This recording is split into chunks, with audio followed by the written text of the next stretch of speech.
Yeah. And then just to, if I could come back one step to your mention of flow, I have this thing, and I did write it up for my PhD, but I wasn't allowed to put it in there because it wasn't academically accepted, which is fair enough. Yeah. And I'd like to prove it someday. I don't know how I will, but I might as well just throw it out there and get all the arguments coming back. That's fine. I can take it. I can take it.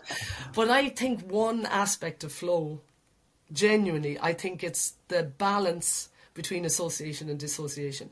So association at the end of the spectrum where everything is focused internally on your body. Dissociation at the total end of the dissociative spectrum where things go from a distractive purpose. And I think it's that equilibrium, that perfect equilibrium of association and dissociation where flow occurs. And it's very, very hard to get. It's very hard to let it happen.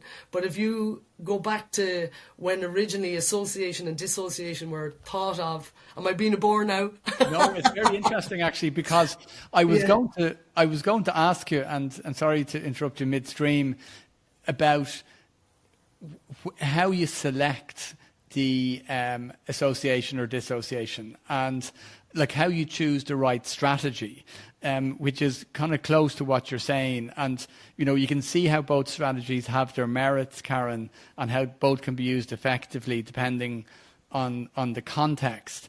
And I was just kind of curious, you know, how you use them. Does it depend on context? Does it depend on the athlete's experience? Does it depend, for instance, on the phase of the event? And, you know, many athletes toggle between the two techniques, which is really kind of what you're touching on in the flow, you know, associating maybe during critical or challenging parts of an event to maximize the performance, and disassociating perhaps during less demanding stages to conserve energy and mental stamina. That's just maybe one example. I'm sure they're used in lots of different ways. But understanding the two techniques and how to employ them can be crucial, I guess, especially for endurance athletes looking to optimize performance.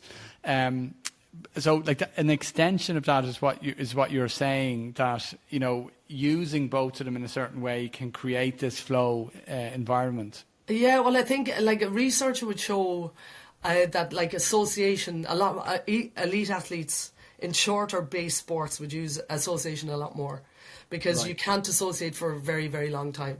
You know, it's really hard to maintain that focus for 6 hours or 2 hours or whatever. Yes.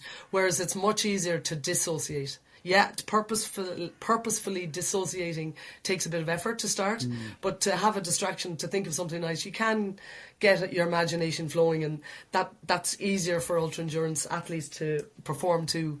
But that association and dissociate, like originally association was thought you could only associate on its own.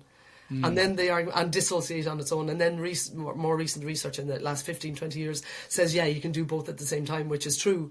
So like if I'm cycling up a hill and I'm really focusing on what my leg is doing, or what my feet are doing, what my core is doing, what my arms are doing, I'm still linking into the techno music and I'm listening to the music, and that's pumping me up the hill. So that's working with the two of them interlinking. But it's that balance of when they do interlink to perfection, I guess, which I think directly has an influence on flow. That's just my little argument anyway. Yeah, I think there's something in it, and they, as you say, it's about proving it. Yeah. And the, you know, because you can see how a state of flow can come from either one, and a state of flow can come from different pathways. You know, whether it's through tuning in to every detail of the physical activity, which is a form of association, or focusing attention away from it in dissociation, or using a mix of both. You know, I wonder, is it the athlete's complete immersion in whatever strategy they're trying to employ, which leads to heightened focus and performance characteristics of flow? But it's absolutely, and that immersion, like we all know the elements that come in to allow flow to happen. Yes. And that full immersion is definitely in there. Yes. But I think there are so many components, because flow is so hard to achieve. Yes. But when you achieve it, it's just paradise, isn't it? It's poetry. It is. It's just effortless. Everything's just moving in slow motion. Everything's just moving nicely, and things are effortless, so it's massive. Yeah.